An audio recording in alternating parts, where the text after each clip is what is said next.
Hello, today we're going to talk about South Central Illinois Continuum of Care Coordinated Entry Training. But first, we're going to give you a little bit of background. HUD requires that all COCs across the United States implement coordinated entry. Coordinated entry refers to the process developed to ensure all people experiencing a housing crisis have fair and equal access to services, are quickly identified, assessed, referred, and connected to housing assistance. Key components: access. The COC is divided into 3 regions, and each region has a lead agency that oversees the coordinated entry points in each county. Eastern regions is covered by IRBA. Central regions is covered by CEFS. Western region is covered by Illinois Valley. The assessment. The COC has standard tools to gather information on needs, barriers, and vulnerabilities. Diversion tool determines access to housing to determine if the households can avoid the homeless system. The VI-SPDAT tool. If a household cannot avoid the homeless system, the VI-SPDAT is used to assess housing barriers and vulnerabilities. Prioritization.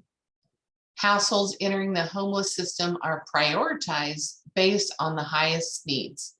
It's kind of like a ranking system. Referrals. Households are referred to the appropriate housing services that best suits their needs and to get them housed quickly. So what does a coordinated entry process look like? We've got a nice little flow chart here that goes through each step, and we'll go through those now. Step 1, the staff completes the diversion screening tool. Notice results that may occur from the diversion screening tool. First, a household is or will likely become homeless.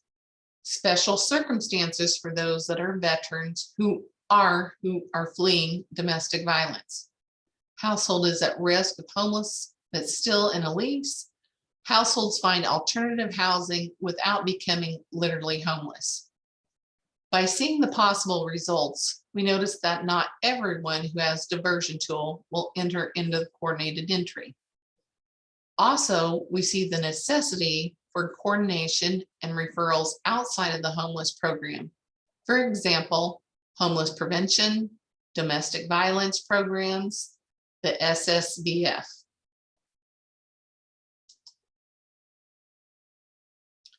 Step number 2, VI-SPDAT, HMIS. So at this point, the household is or has been referred to emergency shelters.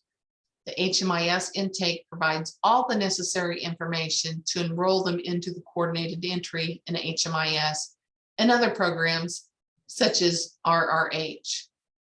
So it's very important that the intake has accurate information and it's verified before it goes into HMIS. The timing on completion of the VI-SPDAT and the HMIS depends on each agency's procedure, but must be completed within 3 days of the diversion tool. Step number 3, prioritization. Household entered into the coordinated entry are prioritized by the needs to see what program best suits their needs and can most quickly get them housed. Prioritization is determined by the VI-SPDAT score, HMIS take information, and other information provided by the household.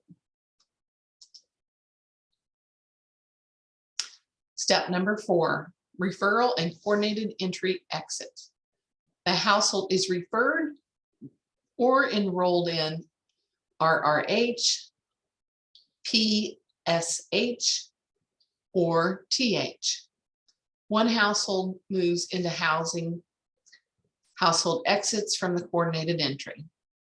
Households may also be referred to and housed by PHAs, private landlords, without the COC assistance, or other agencies. Once households moved into housing, household exits from the coordinated entry. HMIS exits completed for the coordinated entry. Step 4B, the reasons of the household exits the coordinated entry. Household become permanently housed either through the CE or finding housing on their own. The households moved out of the COC coverage area, they are deceased, or the household goes 45 days with no contact and we've made all possible attempts to them. Please make clear notes in HMIS about the contacts that have been attempted. HMIS exits completed the coordinated entry. Now we have some resources for the coordinated entry. We've got the COC training, that's on the YouTube channel, homeless prevention and diversion school training, also on the YouTube channel. And we also have on our COC website, it contains training videos, policies, and resources. If you have any questions, please feel free to contact us. Thank you very much.